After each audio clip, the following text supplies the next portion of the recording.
you guys, shady stories I'm going to share with you today. I have personally seen over the years teaching ballroom dance.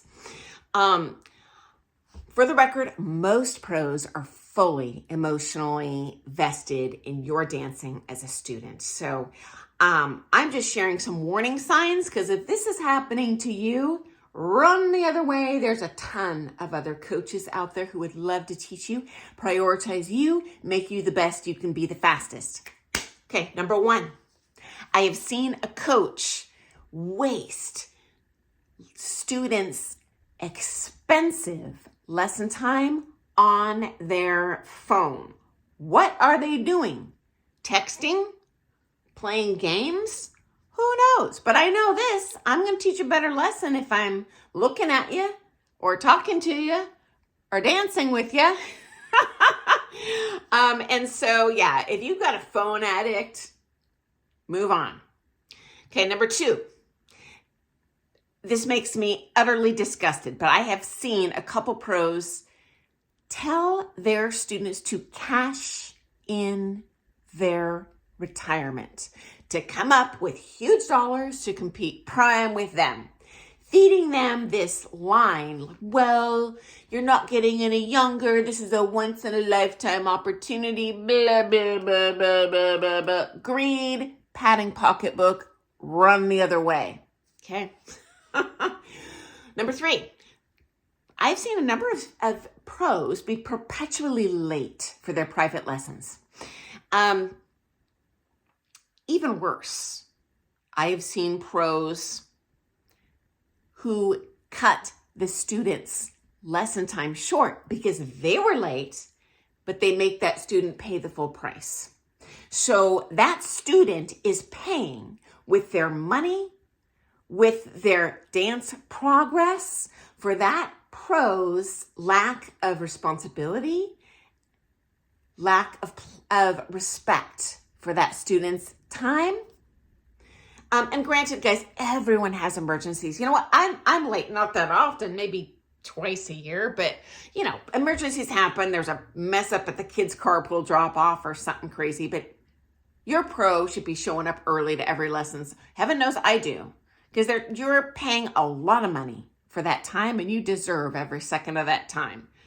Okay. Number four, I worked with a teacher who never once did I see him give his students an end to their choreography, right?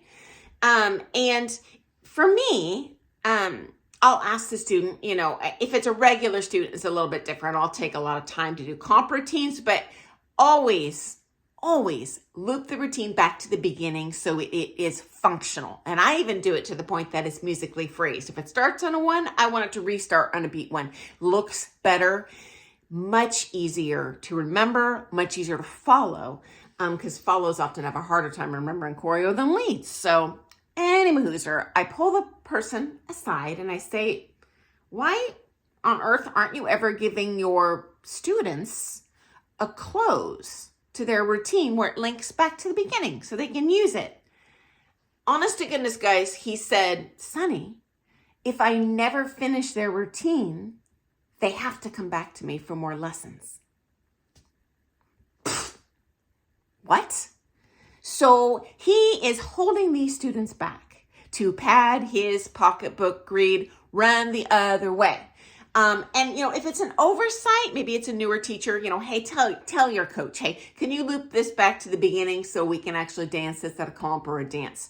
And they should be able to do that. But anyway, if they're never completing your routines ever, you just can't use them, in my opinion, this is a warning sign. And I asked him, like, where on earth did you get this idea? And they told me that they had learned this teaching and selling strategy at a chain studio where they first started teaching. Now, I am not saying all chain studios have that policy or that they all work that way. I'm just sharing my personal story and my personal observations over the years, okay?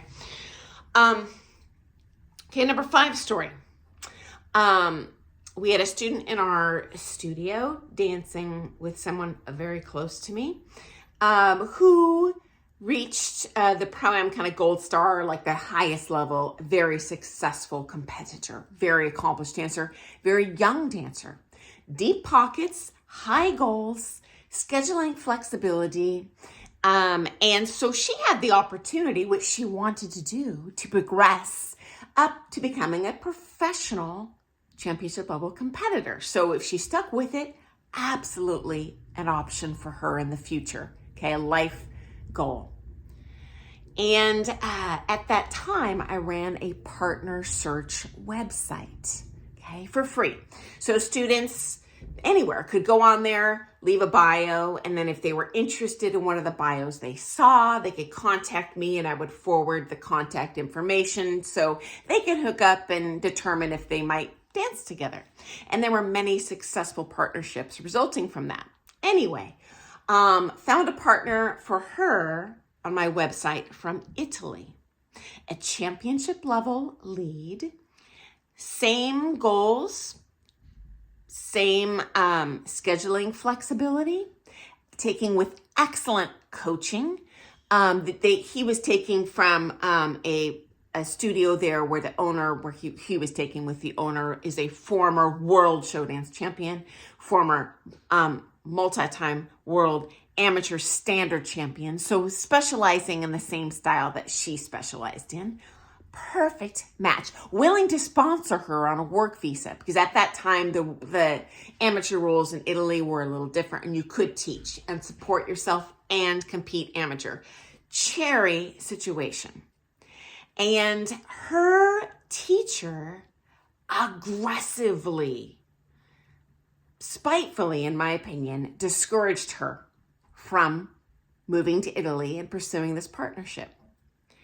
And he told her all sorts of, well, this isn't in the best interest of your dancing. You need to stay and take with me another year, to, maximize your dancing, blah, blah, blah, blah, lies. And so I asked this pro later, like, why on earth would you not want so-and-so to take advantage of this partner? And honest to goodness, guys, he said to me, Sunny, I don't want to lose the student. She takes a lot of lessons. What? Greed, pocketbook greed. And so if your pro is discouraging you from dancing amateur, because it'll help you, yes, is Pro-Am great, but it depends on your goals. Honestly, if you want to pursue dancing at a super elite level where you yourself could potentially turn pro, in my observation over the years, competing with an amateur partner with commensurate goals and personality that works, yada, yada, is going to be a path to even better dancing.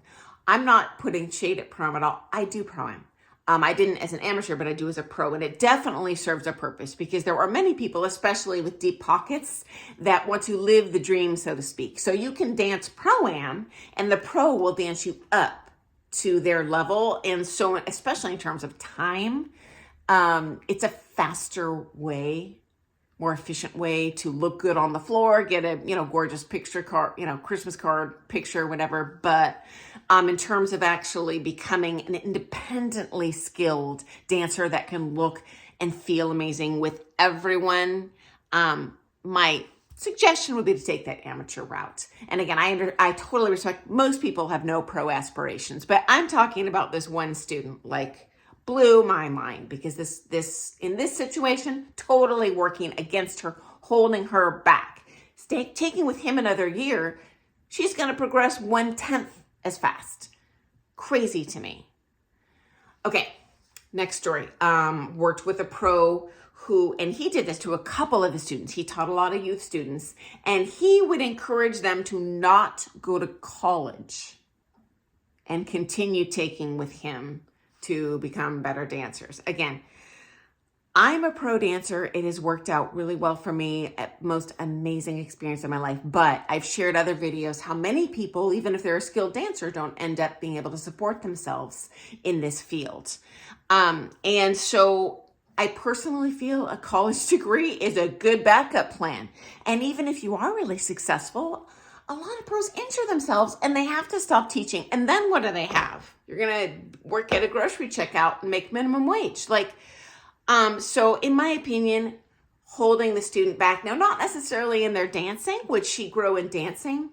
Not going to college? Yes. But I do feel that we're not working in the student's best interest. That's my opinion. If you have a different opinion, hey, share in the comments. I do enjoy hearing your perspective. Okay, guys? So again, I am most pros, I am confident, are working in your best interest. And if you have a story, where your pro has done things that you're like, yeah, they're trying to do everything they can to make me my best dancer I can be, hey, share that in the comments. I love your stories. Likewise, if you have seen something shady in your studio, or even worse, if you've been victimized by this, I would appreciate hearing those stories, because I don't want people to feel alone or that their feelings are not justified. For example, if they're pros late every day and playing games while they're trying to learn to dance. So anyway, I sure hope this isn't happening to you. And honestly, statistically, it's probably not. But I did want to share some warning signs in case you're experiencing this. Your feelings are justified, and there's more coaching options out there for you, because most pros are going to make your dancing priority number one. Okay, guys, thanks for joining me today. I look forward to seeing you first thing tomorrow morning with some more ballroom dance stories. Doodles.